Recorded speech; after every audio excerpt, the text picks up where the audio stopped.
Kia ora, tonight on City News. Local building owners are being offered free information on earthquake strengthening.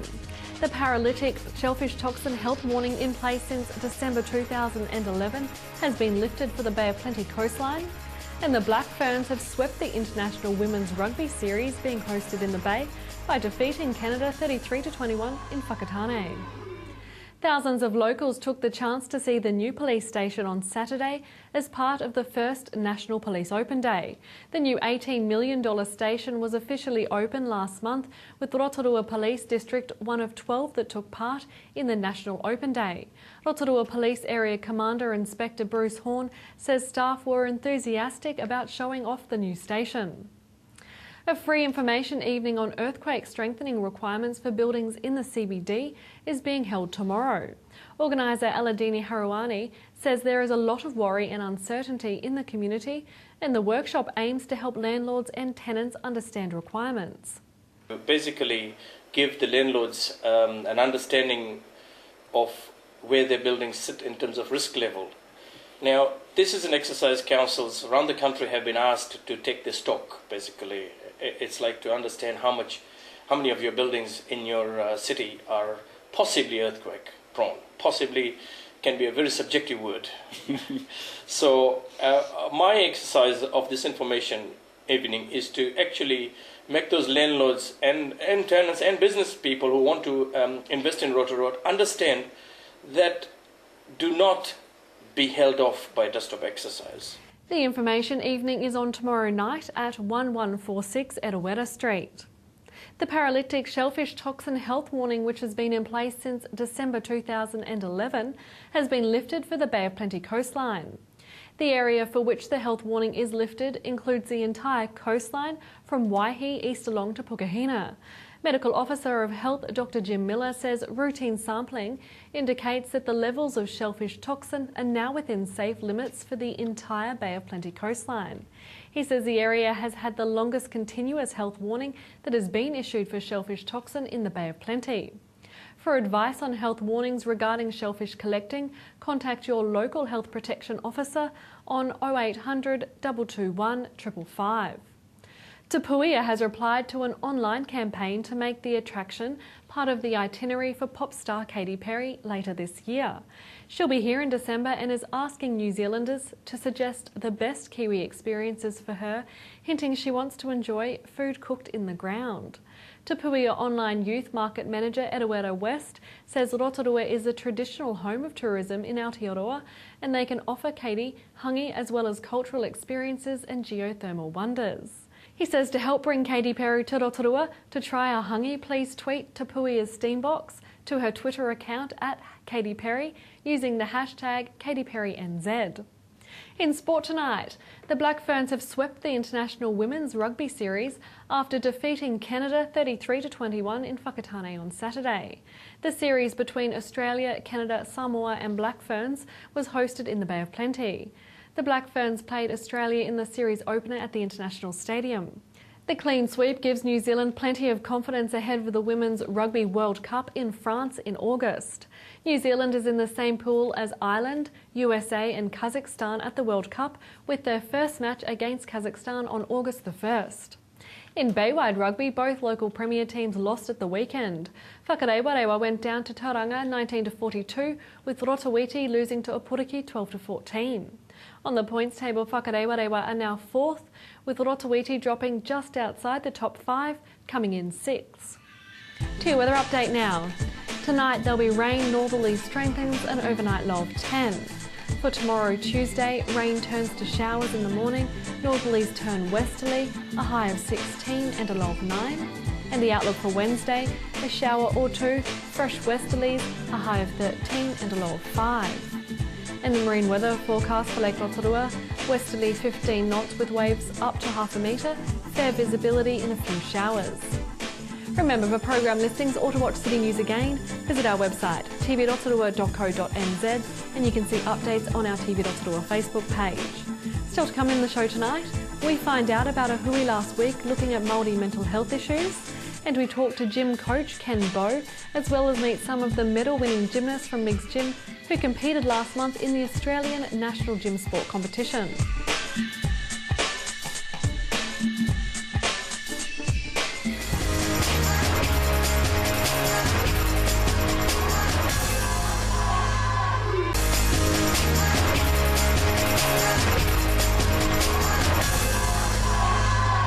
everybody, welcome back. We're at Ohinemutu now, and there's a particularly special hui happening here about Māori mental health and wellbeing. One of the speakers is Associate Professor Te Kani Kingi from Massey University. He's travelled up today. Kia ora, Te Kani. Kia ora, Kiri. So can you tell us a little bit about the kaupapa and why you've come? Essentially, it's a summit on Māori mental health, so there's a number of speakers that will be presenting today, looking at various aspects to do with Māori mental health. I'm talking about, historical patterns and contemporary trends, and also looking to identify some future opportunities to promote mental health and wellbeing. And how is the state of Māori mental health and wellbeing? Not particularly good. We know that the lifetime prevalence for Māori overall is about 50.9%. So over our lifetime, more than half of all Māori can expect to experience a mental health problem of some kind. And the 1 month prevalence is about 1 in 5. So at this very point in time, you can expect that 1 in 5 Māori would be experiencing some sort of mental health problem. These types of statistics are new. Historically, the patterns were extremely low, very low, almost non-existent. So these are contemporary health issues concerning Māori that are of significant threat to Māori development. And so is there a simple solution? Like most complicated things, no, there's not. But there's a whole range of factors associated with the higher prevalence. We know for a fact that Māori aren't biologically or physiologically predisposed to mental ill health. So when we look at solutions, we've got to look at sort of the broader determinants of health, socioeconomic factors, income, employment, education, behavioural factors. The rates of alcohol and drug-induced psychosis is particularly high. So all those types of behavioural and lifestyle factors and socioeconomic and environmental concerns all paint a picture which help us identify the types of strategies and interventions that are required in order to reduce the current rates of Māori mental ill health.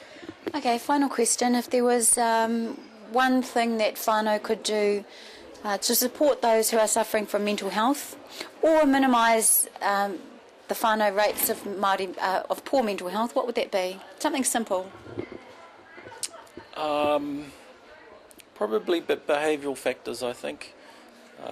One thing that is, as I mentioned previously, is of a concern is the high rates of Māori that are seeking mental health treatment and care for alcohol and drug-related conditions. So, knock off the waipiro, knock off the tarukino. It's one simple solution. Nice. Simple, sometimes a little bit hard, but very important, very necessary. Thank you very much for your time. Kia ora. Thank you. Kia ora, I'm with Phyllis. Phyllis, what is your role here? Tēnā koe. Kia ora, Kiri. Kia ora tātou. The hui today is about bringing together all of Māori working in mental health and addictions across the Midland region. That's Taranaki, Tairāwhiti, Tainui, Bay of Plenty, Lakes District, right down to Taupo, Turangi. And the whole kaupapa, the discussion is about clinical versus cultural.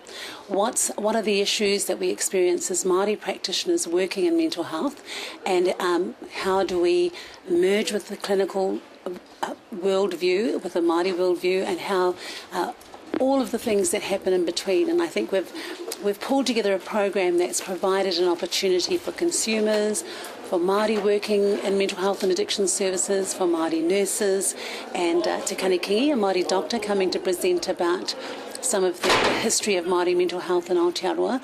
So we've tried to capture the essence of both clinical Māori worldviews and what's happening within mental health and addiction services today, what are Māori realities, and what are the conversations that we need to have moving forward. So very important kaupapa. Can you tell us some of the important factors that actually are contributing to poor Māori mental health and well-being? I think there's a considerable range of factors. I mean, certainly there's alcohol and drug use. We see a lot of presentations to mental health services that are drug-induced psychosis, but we also see experiences of people who have been traumatised or experienced trauma in some way. I think there's the whole disconnect from culture, the experiences that families have had around violence. There's just everything, really. Any sort of adverse event or impact on an individual can certainly have an impact on their lives and of course their mental health and well-being. Then of course you've got some of the genetic type mental health related disorders that can be created for this hereditary, for example, like bipolar disorder. It's been research has shown that there's more people presenting that are family members with bipolar disorder, as an example. But I think generally, certainly for Māori, it's the utilisation rate of our mental health services is incredibly high. We do still tend to present later, so often we're very unwell by the time it is that we actually seek care, and more often than not it's through the acute door as opposed to seeking help earlier in primary health care, for example. And that's as simple as, if we recognise that something's going on, either ourselves or our family members or friends or the shopkeeper down the road, it could be identifying that something's not quite right and going to their GP or their doctor in the first instance. Kia ora koe, thank you so much. And mihi nui kia koe mō mahi. Kia ora. Kia ora.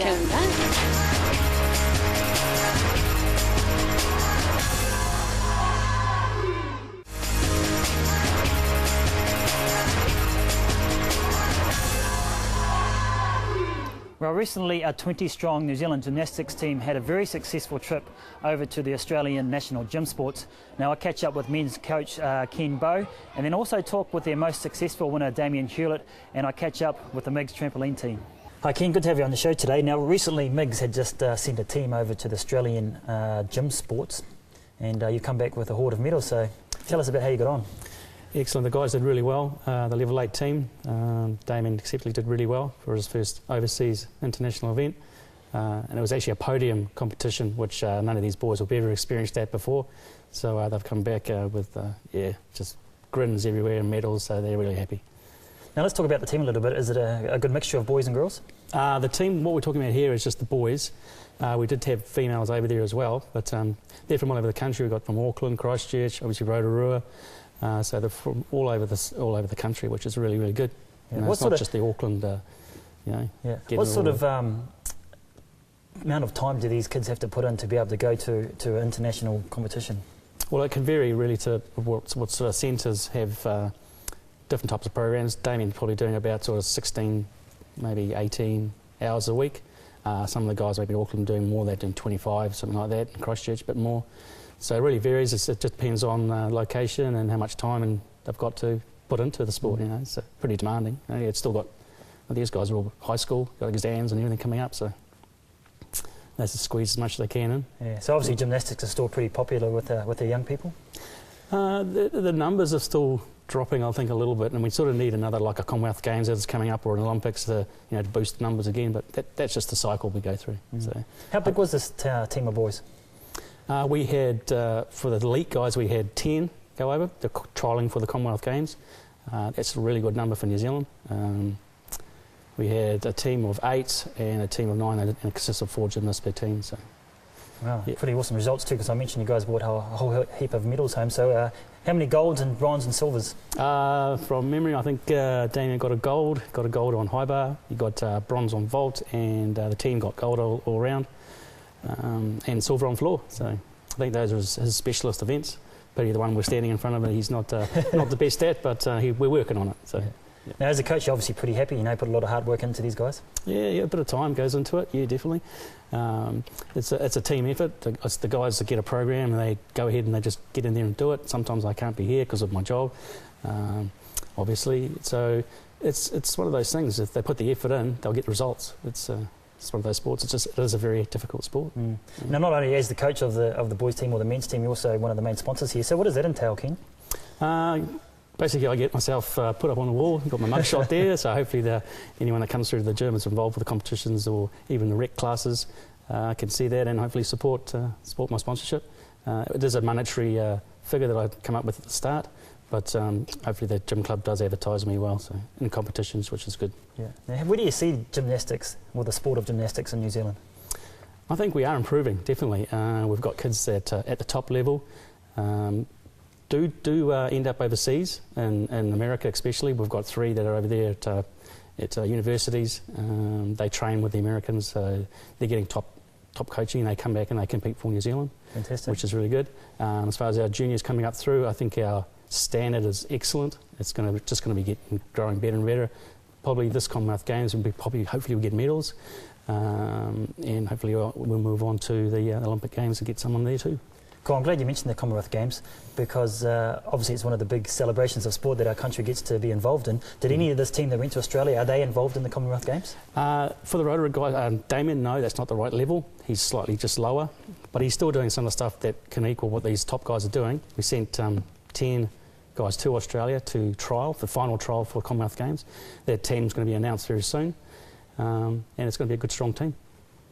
How many people did they take over to the Commonwealth Games? We're looking at taking 5, so we have a team of 4, 3 to count, and hopefully 1 reserve in case someone doesn't hurt themselves. So. Yeah, fingers crossed. Now, what's your involvement with that?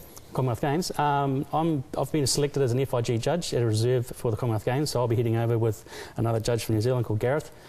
He's been appointed by FIG as well, and yeah, it's going to be a really cool competition. Yeah. Obviously, you've got to be very professional when you're judging. No chance of being a little bit biased to the New Zealand gymnasts? Oh no, none of that sort of stuff happens. People hear about it, but if you are caught, you're sanctioned, and it's not worth it. You know, between Gareth and I, we're very, very neutral, and that's really, really good. So one of the things that FIG look at when they do appoint judges is your neutral, position. So, how many Commonwealth judges are there in New Zealand? There's 3 of us. 3 of us are going. We've got Campbell there as well. He's been appointed by New Zealand, not FIG. And we also have another guy called Adrian. He's the next category down. So there's 4 of us that are eligible to judge. That's a pretty prestigious position to hold, getting to judge gymnasts from all around the world. Yeah, definitely. Yeah, I had a big year last year. I was in Russia and Belgium. And just some of those big competitions. It's really good to get your hand in and get recognised, and so they can use you in future events. Yeah. Right, Ken, appreciate your time. Good man. Okay, thank you.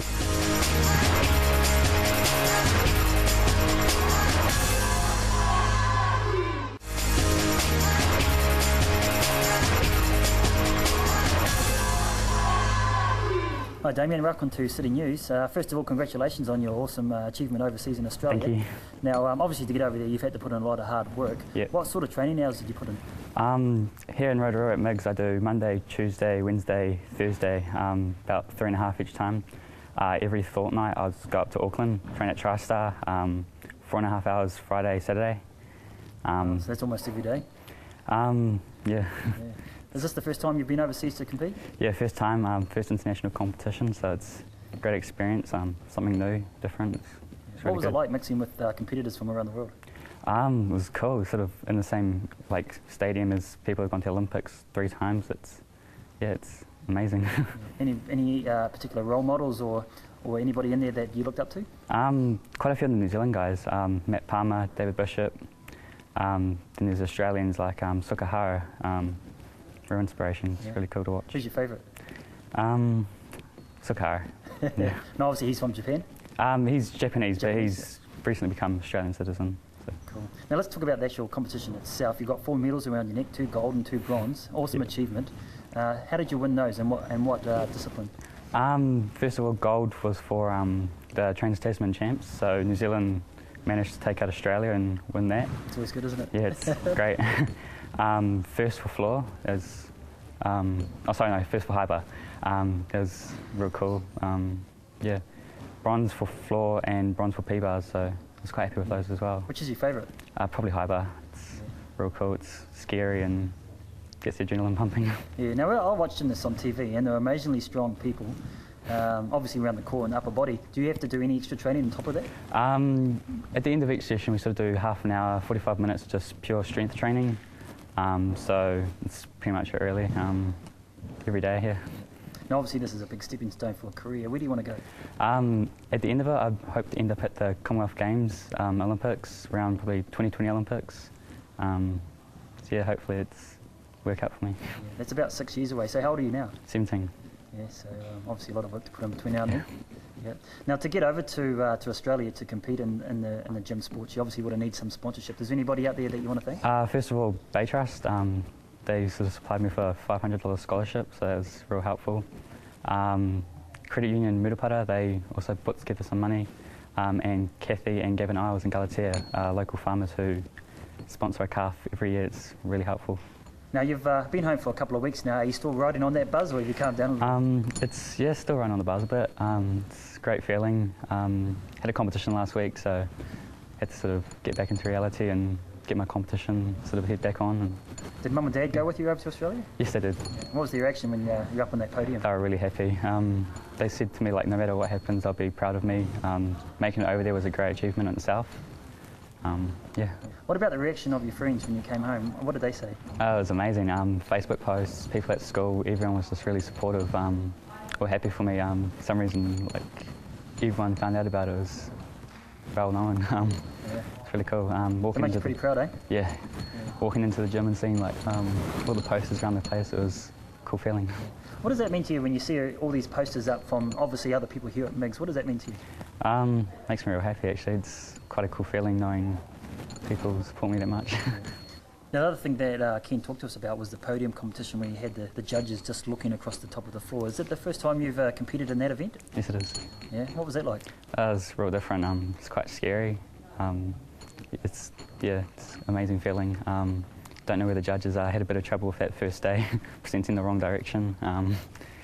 Yeah. That's all part of the learning curve, isn't it? Yeah. I remember walking in for the first time and looking at it, it sort of scared me, but after that it was pretty cool. Good experience? Yeah, really good experience. Now, if there's any young person wanting to get into gymnastics, have you got a message for them? Stick to it. I mean, it's been a hard journey for me, but I mean, if you just keep going, have fun along the way, it's really well. Good stuff. Right, good man. Congratulations again. Thanks. Hi guys. Well, first of all, congratulations on your awesome accomplishments over at the Australian Gym Sports. We'll just go through one at a time of what you guys got up to and your individual events. So we'll start with you. I competed double mini, which is the trampoline that you run up to, and I came first in 17 and under girls. Yeah, pretty happy about that. Did you obviously win a gold medal? Yeah. Yeah, happy? Yeah, definitely. Awesome. How about you, young man?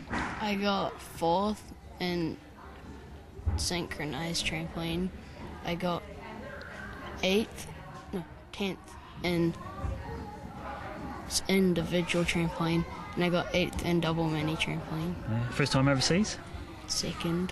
And you went to another gymnastics competition? Yep. Yeah. Pretty excited? Yep. Yeah. And we're coming down here to your big sister. How'd you get on? I did alright. Yeah. What did you compete in? I competed in 3 events. I got 4th on the double mini trampoline when you ran up, and 8th on the big trampoline, and 5th in the synchronized. Yeah. What was the experience like for you overseas? Yeah, really good. A hard competition in my age, yeah. Lots of girls.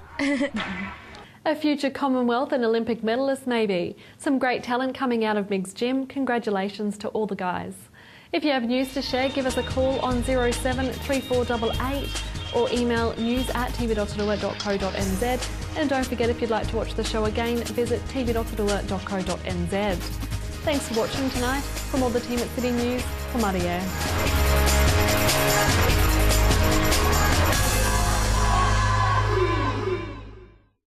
Supporting local content so you can see more of New Zealand on air.